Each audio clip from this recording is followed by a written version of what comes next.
ప్రభు అయిన యేసు నామం పేరట మరి యొక్క పర్యాయం మీ అందరికీ కూడా వందనాలు, స్తుతులు, స్తోత్రం చెల్లిస్తున్నాం. మనం కొన్ని దినముల నుండి క్రిస్మస్ పండుగను గురించి అనేక సందేశాలను మనం వింటున్నాం. ఈ దినం ప్రత్యేకంగా మనం మాట్లాడబోయే అంశము దేవాది దేవుడు ఎందుకు ఈ లోకాన్ని వచ్చినాడనే అంశం మీద మనం మాట్లాడుతూ అపవాది యొక్క క్రియలను లయపరచుటకు దేవాది దేవుడు ఈ లోకానికి వచ్చినాడనే అంశం మీద మనం మాట్లాడబోతున్నాం. అంతకుముందు ఒక చిన్న ప్రార్థన చేసుకుందాం. అన్ని ఆశీర్వాదములకు కారణభూతుడైన మా గొప్ప పరలోక తండ్రి యేసయ్య నీ ఘనమైన నామముకు వందనాలు ప్రభా. ఇదిగో మత్తయి రాసిన 28వ అధ్యాయంలో ప్రభా మీరు సెలవిచ్చారు, లోకమంతా వెళ్ళి సమస్త జనులకు మీరు సువార్తను ప్రకటించుడి అని సెలవిచ్చావు. కాబట్టి ఈ దినం ప్రభా మీరు ఏదైతే చెప్పారో అవన్నీ కూడా మనం ఒక్కొక్కరు కూడా ధ్యానం చేసుకొని ప్రభా ఒకరితో ఒకరు పంచుకొని ఈ విషయాలను చర్చించుండగా మీరు మా మధ్యలో ఉండి ఆత్మస్వరూపి మాతో మాట్లాడమని మాకు బోధించుమని యేసు పరిశుద్ధమైన నామంలో ప్రార్థిస్తున్నాను తండ్రి, ఆమేన్.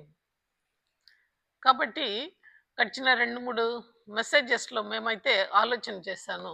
మొట్టమొదటిగా యేసయ్య లోకానికి వచ్చినది పాపులను రక్షించటకు గాను ఈ లోకానికి యేసయ్య వచ్చాడని చూసాము. రెండవదిగా ఈ దినము ప్రత్యేకంగా చెప్పబడిన వాక్యం ఏమంటే మొదటి యోహాను రాసిన పత్రిక 3వ అధ్యాయం 8వ వచనం ఈ రీతిగా సెలవిస్తుంది. మొదట నుండి పాపం చేయుచున్నాడు గనుక పాపం చేయువాడు అపవాది సంబంధి.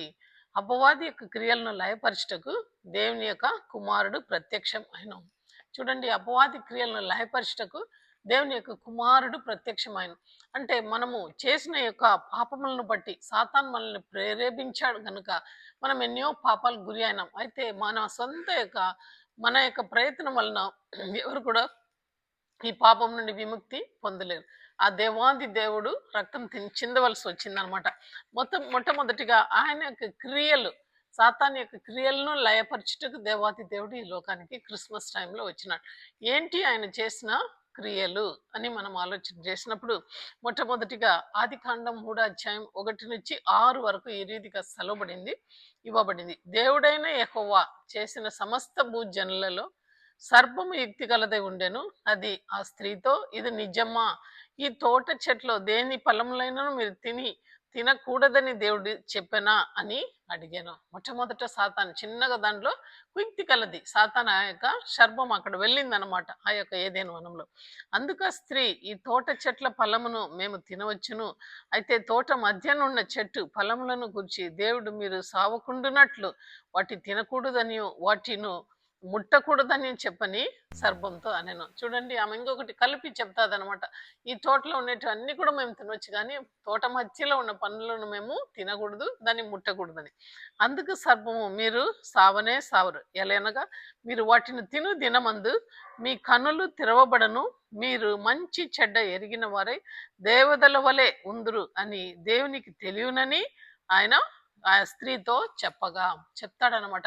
మీరు సావరు, దేవుడు ఏమంటున్నాడు, ఆ దినమందు మీరు ఖచ్చితంగా చనిపోతారని దేవుడు వాళ్ళని హెచ్చరించినట్లు మనం చూస్తాం. మొట్టమొదటిగా జెనసిస్ 2:17 చెప్పబడింది.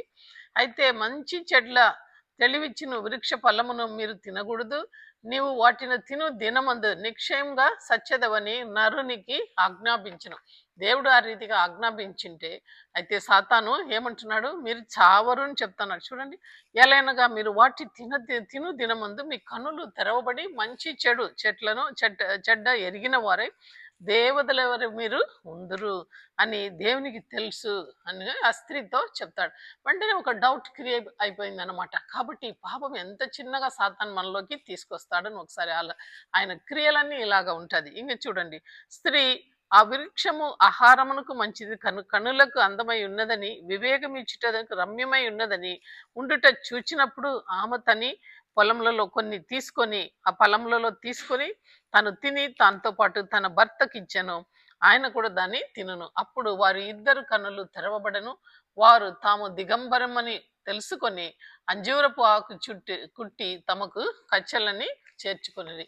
కాబట్టి మనం ఇది ఎక్కడ చూస్తున్నామంటే సర్వమే మొట్టమొదటిగా ఆ యొక్క సాతాను క్రియలు పాపమే మొట్టమొదటిగా లోకంలో ప్రవేశించి పెట్టాడనమాట. ఆ కాలంలోనే కాదు, దేవుడు ఏదైతే ఆజ్ఞ అతిక్రమమే పాపముని వాక్యం సెలవిస్తుంది. గాడ్ దేవుడు ఒక మాట చెప్పాడు, ఆ పండ్లు తినొద్దు, తినే దినమందు మీరు సచ్చెదరని సెలవిచ్చినారు నరునికి. అయితే సాతాను ఏమంటున్నాడంటే సావరు, మీరు దేవుని పోలు మారిపోతారని ఒక ఆశ పుట్టిస్తున్నాడు.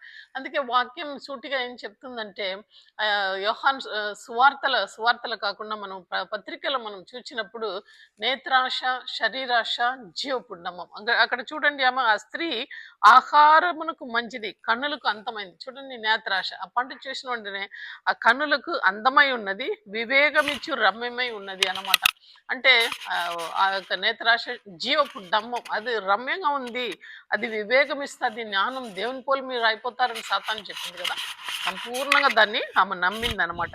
అంటే తర్వాతనే అదే శరీరానికి అది ఇష్టమని తీసుకొని ఆమె తినింది. కాబట్టి మనము తొందరగా మనల్ని పాపంలో చిక్కు పెట్టుకొని పాపములను సాతాను ఏదైతే తీసుకొని వస్తున్నాడో మెలకువగలిగి దాన్ని మనము ఆలోచన చేటుకు మనల్ని మనము ఆయత్తపరచుకోవాలని దేవుని యొక్క వాక్యం సూటిగా మనల్ని హెచ్చరిస్తుంది.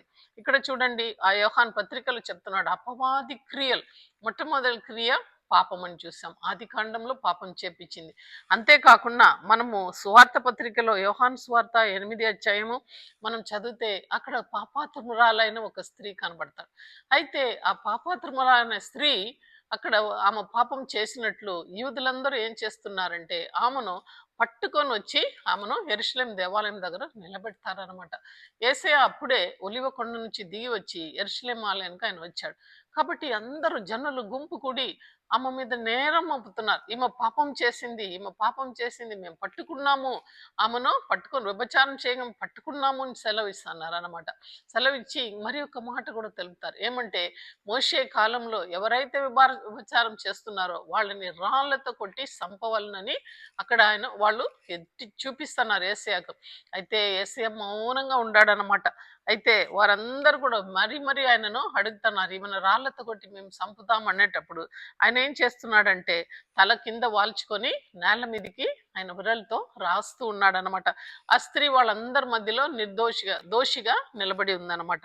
చూడండి, వారు ఆయనను పట్టుదలగా అడుగుచుండగా ఆయన తల పైకెత్తి చూచి, మీలో పాపం లేని వాడు మొట్టమొదట ఆమె మీద రాయి వేయవలను అని చెప్తాడనమాట. వారితో చెప్పి మరలా వంగి నేల మీద రాయిచుండెను.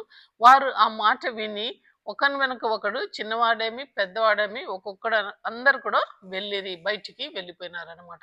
ఆయన సూటిగా ఒక మాట పలుకుతున్నాడు. ఆయనకు అధికారం ఉంటుంది పాపం మీద. అందుకేం చెప్తున్నాడంటే నీలో పాపం లేనివాడు మొట్టమొదటి రాయిను ఆమె మీద వేయవలనంటే అక్కడ పాపం చేయలేని వాళ్ళు ఎవ్వరు కూడా లేదు. అందుకే రోమపత్రిక మనకు బాగా జ్ఞాపకం ఉంటుంది కదా. 3వ అధ్యాయం 23వ వచనం ఏం సెలవిస్తుందంటే పాపం వల్ల వచ్చి జీతము మరణము. అంటే అందరూ కూడా పాపం చేసి దేవుడు అనుగ్రహించిన మహిమను పొందలేకపోయారన్నారు. There is not even one. అందరు ఎవ్రీబడి కమిటెడ్ సిన్. ఏ స్వామి ఒక్కడే పర్ఫెక్ట్ అనమాట, ఎవ్వరు కూడా పర్ఫెక్ట్ లేదు. కాబట్టి అక్కడ ఆ మాట రాయబడింది, ఎవ్వరు కూడా పాపము చేయలేకుండా అందరు పాపం చేశారు. ఒక్కొక్కరు జారుకున్నారనమాట, అందరు వెళ్ళిపోయారు.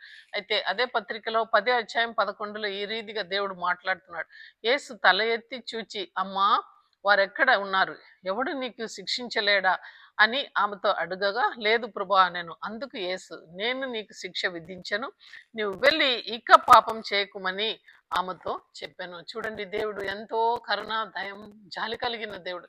సాతాను ద్వారా పట్టబడి ఆమె వ్యభిచారంలో పట్టబడింది. అయితే దేవుడు ఏమంటున్నాడంటే అమ్మా అని పిలుస్తున్నాడు.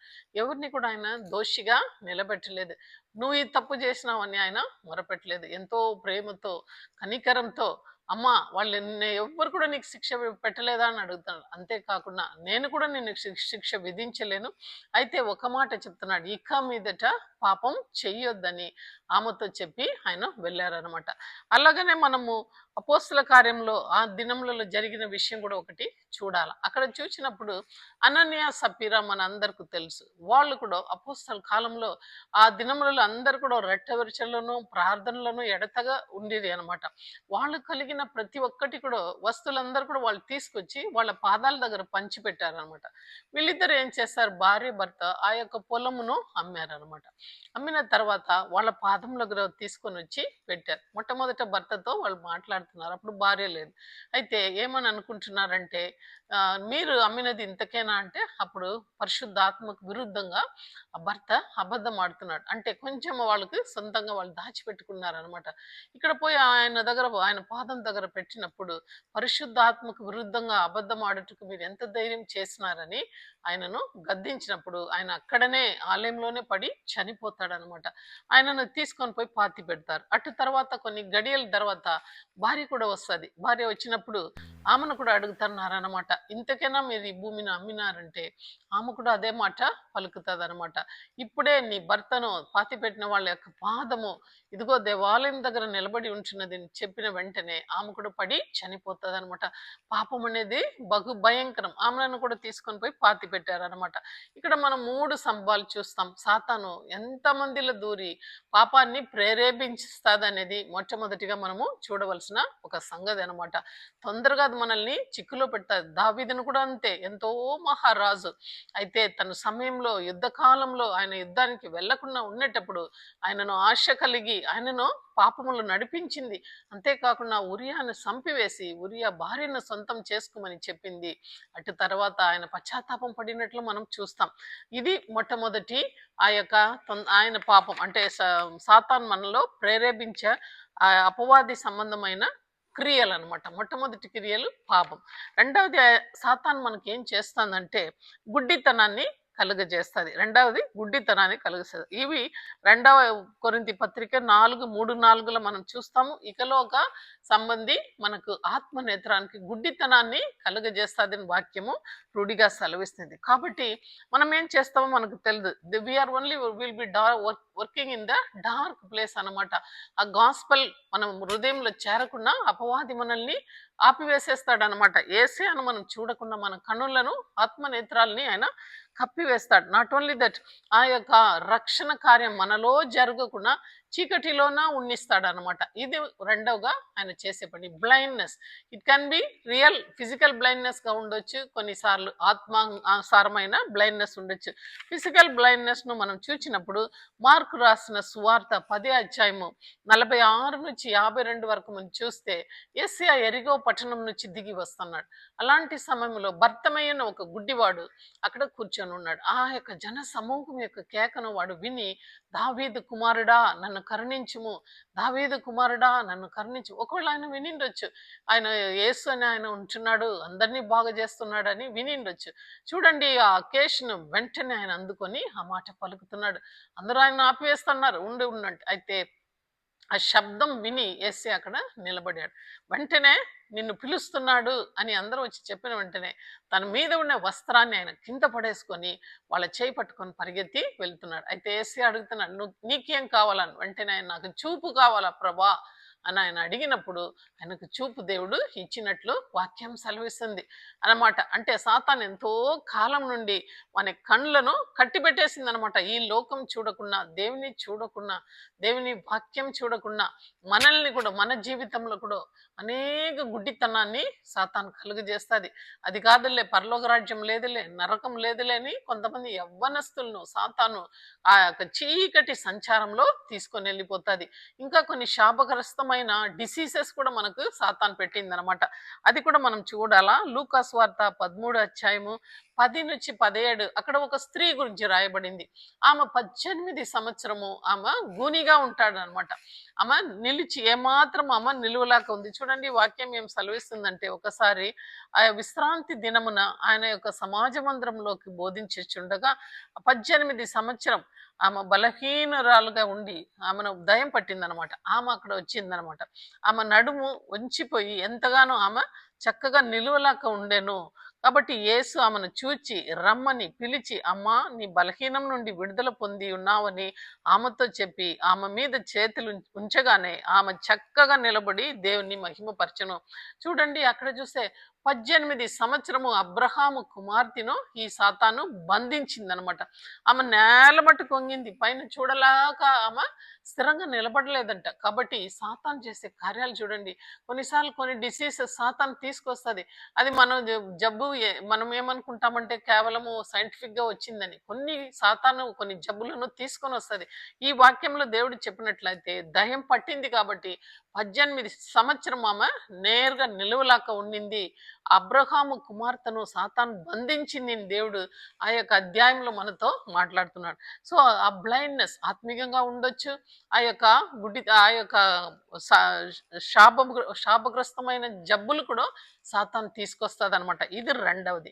మూడవదిగా సాతాను ఏం చేస్తుందంటే వాళ్ళలో ప్రవేశిపోతుంది, మనుషుల్లో సాతాను ప్రవేశిస్తుంది.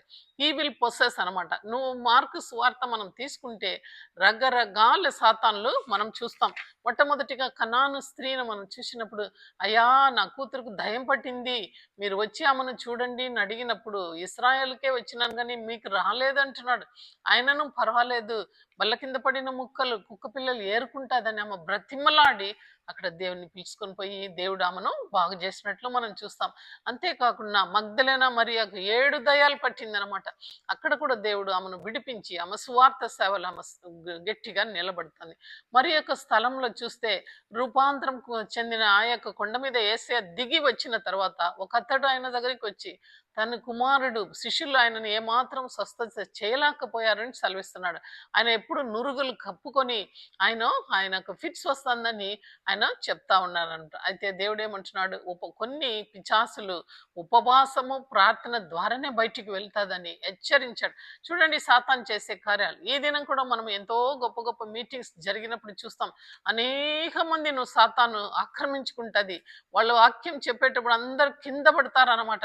మనమేమనుకుంటాం ఇది ఏందో మ్యాజిక్ అని. మ్యాజిక్ కాదు. సాతాను ఒకళ్ళు దూరినప్పుడు అటు ఇటు, ఇక్కడ చూడండి, ఇక్కడ వాక్యం మనం చూసినప్పుడు ఆ యొక్క స్థలములలో మన మార్కు రాసిన సువార్త 5వ అధ్యాయంలో చూస్తాం. అక్కడ ఏమవుతుందంటే దేవుడు ఒక సముద్రం దగ్గర తీరంలో పోతున్నాడు.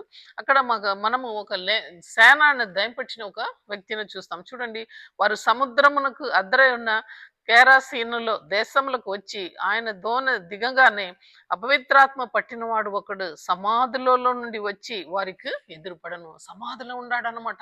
కాపురం సాతాను ఒకరిని ఆక్రమించుకుంటే వాని కాపురం ఎక్కడుందండి? ఇంటిలో కాదు, సిటీస్లో కాదు. వాడు సమాధిలో ఉన్నాడు. చూడండి, వాడు సమాధిలో వాసం చేయవాడు. సంఘంలోను ఎవడు వానిని బంధింపలాగా ఉండెను.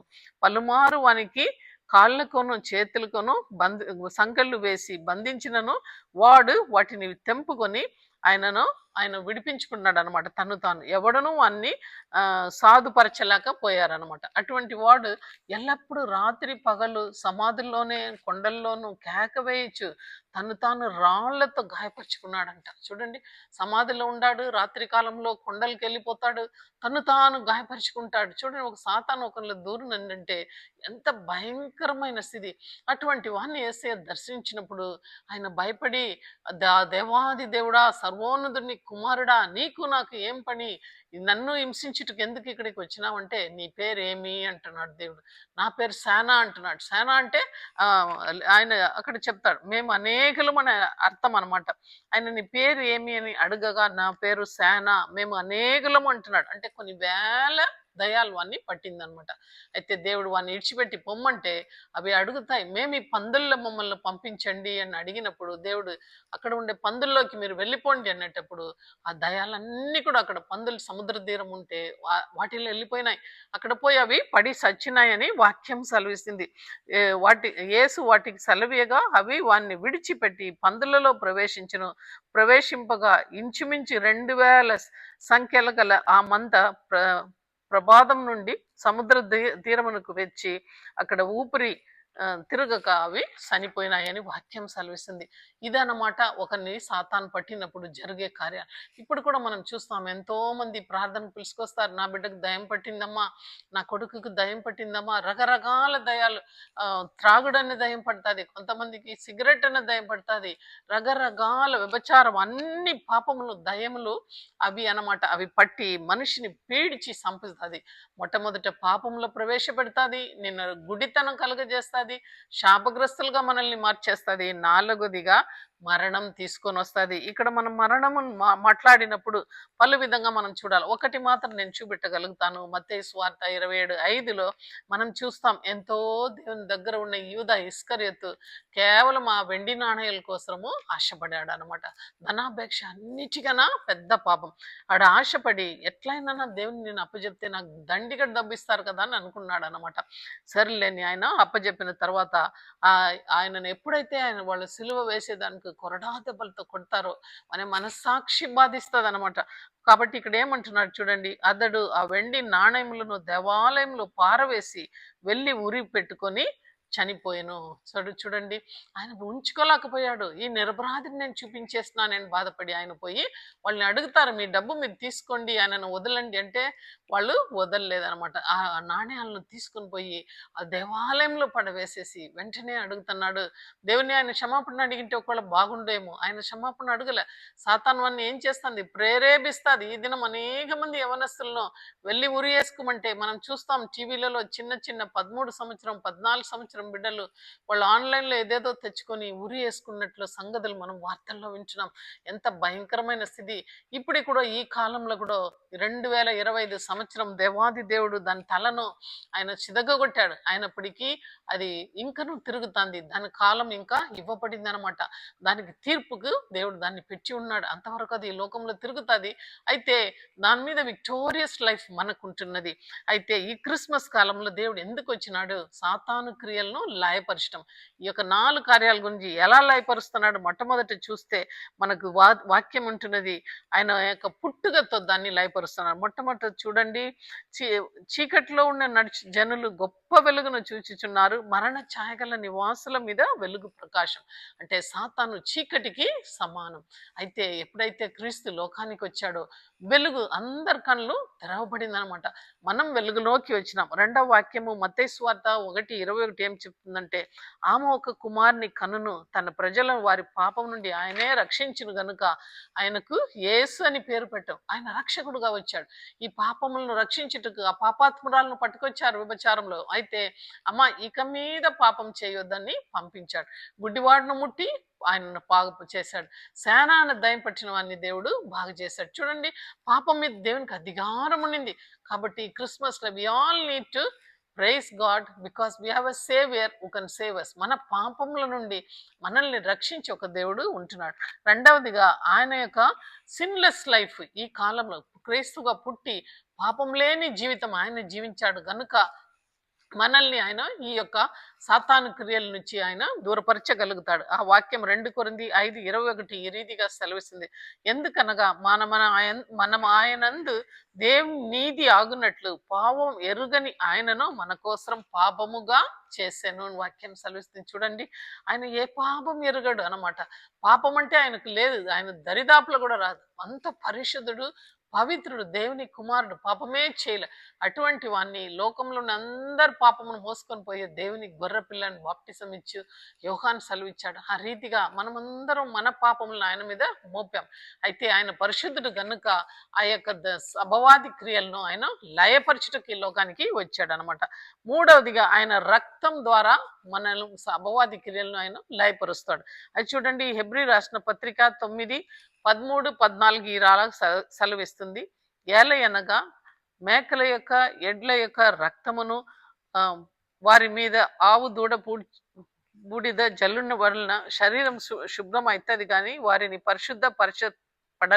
పడగా నిత్యుడగు ఆత్మ ద్వారా తన్ను తాను దేవునికి నిర్దోషిగా అర్పించుకొనిన క్రీస్తు యొక్క రక్తము నిర్జీవ క్రియలను విడిచి జీవం గల దేవుని సేవించుటకు మీ మీ మనస్సాక్షిని ఎంతో ఎక్కువగా శుద్ధి చేస్తుంది. అయితే అక్కడ రాయబడిన మాట ఏమంటే, ఆ యొక్క ఆవులు, ఎద్దులు వాటి యొక్క రక్తం మన మనస్సాక్షిను శుద్ధీకరిస్తుందని ఆ కాలంలో నమ్మారనమాట. ప్రతి సంవత్సరం ఆ యొక్క ప్రధాన యాజకుడు వెళ్ళి ఆ యొక్క రక్తమును బలిపీఠం మీద చల్లి మళ్ళా వచ్చి మనుషుల మీద చల్లాడు అనమాట.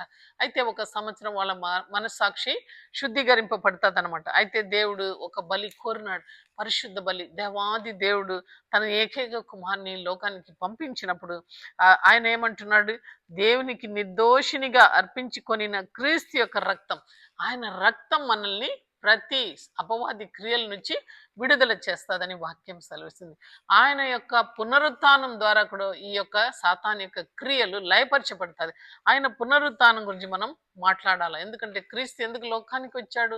చనిపోయేటకు, మనకు బలి అవట కోసమే వచ్చాడు. చూడండి, ఈ వాక్యం ఏం చెప్తుందంటే, 1 కొరింథీ 15:54-57 వరకు కొన్ని వచనాలు చదువుతాం. ఓ మరణమా నీ విజయం ఎక్కడ? ఓ మరణమా నీ ముళ్ళెక్కడ? మరణపు ముళ్ళును పాపమును మనకు బలంను ఆయన ధర్మశాస్త్రమే. ఆయనను మన ప్రభు అయిన యేసుక్రీస్తు మూలముగా మనకు జయం అనుగ్రహించిన దేవునికి స్తోత్రం కలుగును గాక. మరణమా ముళ్ళెక్కడని 3వ దినం ఆయన తిరిగి లేచాడనమాట. అందుకను క్రిస్మస్కి వచ్చాడు. ఆయన వచ్చి పుట్టి పాపములను సాతాన్ క్రియలను లయపరిచి తిరిగి లేచాడని వాక్యం ఉంటున్నది. అంతేకాకుండా బై అథారిటీ మనకు ఆ అధికారం ఇచ్చాడు. ఏం అధికారం ఇచ్చాడు చూడండి, లూకాసు వార్త 10:19 ఈ రీతిగా సెలవిస్తుంది. ఇదిగో పాములను తేళ్లను త్రొక్కుటకును శత్రు బలమందటి మీద మీకు అధికారం అనుగ్రహించి ఉన్నాను, ఏది కూడా మీకు ఏమాత్రం హాని చేయదు. సర్పములను తేళ్లను తొక్కుటకు మనకు అధికారం ఇచ్చి ఉన్నాడు కనుక మనం సాతాన్ని చూసి మనం గద్దించాలా. ఎందుకంటే ఆ తలను ఆయన నరికి వేసేసాడు. ఎక్కడ సిలువలో ఆయన చితగొట్టాడు అనమాట. ఊరికే ఇప్పుడు అది తోక మాత్రం ఆడుతుంది, దాన్ని చూసి మనం భయపడకూడదు. దానికి సమయం పెట్టినాడు. ఎక్కడ పెట్టాడంటే రెవల్యూషన్ 20:10 ఈ రీతిగా రాయబడింది. వారిని మోసపరిచిన అపవాది అగ్ని గంధము గల గుండములో పడవేయబడును, అచ్చట అక్రూర మృగము అబద్ధ ప్రవర్తయు ఉన్నాడు, వారు యుగ యుగములు రాత్రి పగలు బాధింపబడుదురు. చూడండి, అగ్ని గంధము గల ఆ యొక్క మండుచున్న గుండములలో ఈ సాతాను లాస్ట్కి దేవుడు పడేస్తాడు. అంతవరకు ఈ లోకంలో వాడు తిరుగుతాడు, మాయ మాటలు చెప్తానే ఉంటాడు. అయితే దేవుని వాక్యం మనకు ఉంటున్నది కాబట్టి తేటతెలిగా వాక్యాన్ని పట్టుకొని, దేవుడిచ్చే అధికారంను పట్టుకొని, యేసు రక్తం మనకు కార్చాడు, ఆ రక్తం మనల్ని విడుదల చేసింది అనేది మనం విశ్వసిస్తూ మనం ముందుకు సాగాల. అందుకని మార్కు సువార్త 16-17 వచనములు చెప్తున్నాడు, నా యందు విశ్వాసం ఉంచువాడు దయములను ఎల్లగొట్టుతూ అనేక సూచ్యక్రియలను చేస్తాడు. పాములు విషపురు కాటు ఆయనకు వచ్చినా కూడా ఆయన చనిపోడు. ఏది తిన్నా ఆయనకు విషం ఏం మాత్రం ఆయనకు ఎక్కదని, అనేకులను స్వస్థపరుస్తారని చక్కగా రూఢిగా మాట మార్కు సువార్త 16-17 సెలవిచ్చింది. కాబట్టి దేవుడు మనకిచ్చిన యొక్క సర్వాంగ కవచంను మరి ధరించుకోవాలా. ఎఫెసీ పత్రికలో ఆ యొక్క మాట చక్కగా రాయబడింది. ఇంగ్లీష్లో దాన్ని నేను చదివి వినిపించాలని ఆశపడుతున్నాను. ఎందుకంటే ఆ అధికారంతో మనము ముందుకు వెళ్ళాలన్నమాట. ఎఫెసీ పత్రిక 6వ అధ్యాయము అక్కడ మనం చక్కగా చూస్తాం. 10వ వచనము ఈ రీతిగా సెలవిస్తుంది. For we do not wrestle against flesh and blood, but against the principality, against the powers, against the rulers of the darkness of this age, against spiritual host of wickedness in the heavenly host. Therefore, take up the whole armor of the God, that you may be able to withstand in the evil day, and having done all to stand. Stand therefore, having guarded your waist with truth, having put on the breastplate of righteousness, and having shod your feet with the preparation of the gospel of peace. చూడండి, మనకి ఇక్కడ చక్కగా తేటతెలిగా సెలవారు. కడపటి దినములలో ఉన్నాం. మనం రక్తమాంసంతో మనకు పోరాటంలో, అంటే మన రక్తమాంసం అంటే మనుషులతో మనకు పోరాటంలో, మనుషులలో పనిచేస్తున్న సాతానుతో మనకు పోరాటం. అందుకే దేవుడు ఏమంటున్నాడంటే, రక్తమాంసంతో మనకు పోరాటం లేదు కానీ ఆకాశ మండలములలో శత్రు సమూహంతో మనకు పోరాటం, సాతానుతో పోరాటం ఉంటున్నది. దానియేలు ప్రార్థన చేసినప్పుడు 21 రోజు ఆయనకు జవాబు రాకుండా ఆ పెర్షియా దేశంలో ఉండే సాతాన్లు అడ్డుపడినాయి. తర్వాత మిఖాయేలు వచ్చి పోరాడి ఆ యొక్క వార్తను తీసుకుని వస్తానని మనం చూసాం. ఆ రీతిగానే మన ప్రార్థనలు కొన్నిసార్లు జవాబు రాదు, అయితే సాతాను అడ్డుపడుతుంది అనమాట. కాబట్టి వీ నీడ్ టు స్టాండ్. ఏమంటున్నాడంటే, ఆ దినం వస్తున్నది కనుక పుట్ ఆన్ ద ఆర్మర్. ఆ దేవుడు ఇచ్చిన సర్వాంగ కవచమును మనం ధరించి నిలబడాల. నీతిను తొడుక్కోవాలా, సత్యమును నడుముకు కట్టుకోవాలా. అయితే రక్షణ కవచమును ఎత్తుకోవాలా, విశ్వాసం అనే డాలును పట్టుకోవాలా, ఆత్మ ఖడ్గం అనే వాక్యాన్ని పట్టుకుని యేసయ్య కోసం మనం నిలబడాలా. ఆ సాతాన్ని మనం జయించాలా. ఈ క్రిస్మస్ కాలంలో యేసయ్య సాతాను క్రియలను లయపరచడానికి వచ్చాడు కాబట్టి ఆయన బిడ్డలుగా మనం కూడా సాతాన్ని, ఆయన కార్యాలని లయపరిచి సాతాని బంధంలో ఉన్న అనేక మందిని మనం విడిపించే వారియర్స్ గా మనం ఉండాలని దేవుడు ఇష్టపడుతున్నాడు. ఈ కొద్ది మాటలను మన వినికిడులు దేవుడు ఆశీర్వదించును గాక. ప్రార్థన చేస్తాం. అన్ని ఆశీర్వాదములు కారణభూతుడైన మా గొప్ప పరలోక తండ్రి, యెషయాని ఘనమైన నామముకు వందనాలు ప్రభా, వందనాలు ప్రభా. ఎంతో సంతోషంగా ఏదైనా వనంలో మీరు మనుషులతో తిరిగారు ప్రభా. ఆదామవ్వ పోలిక, నీ పోలికలు చేసుకొని వాళ్ళతో సహవాసం చేశారు. అయితే సాతాను కుయుక్తి కలిగింది. లూసిఫర్ అక్కడి నుంచి పరలోకం నుంచి కింద త్రోసివేయబడిన వెలుగు దూత ప్రభా. ఆ దూతనైనా ఈనాటికి ప్రభా అనేక మందిలో ప్రవేశించి అయా నీ సత్యాన్ని వాళ్ళు తెలియకుండా వాళ్ళ కళ్ళల్లో గుడ్డితనాన్ని కలుగజేస్తున్నది ప్రభా. వాళ్ళలో దూరి ప్రభా అపవిత్రమైన కార్యాలను చేపిస్తుంది ప్రభా.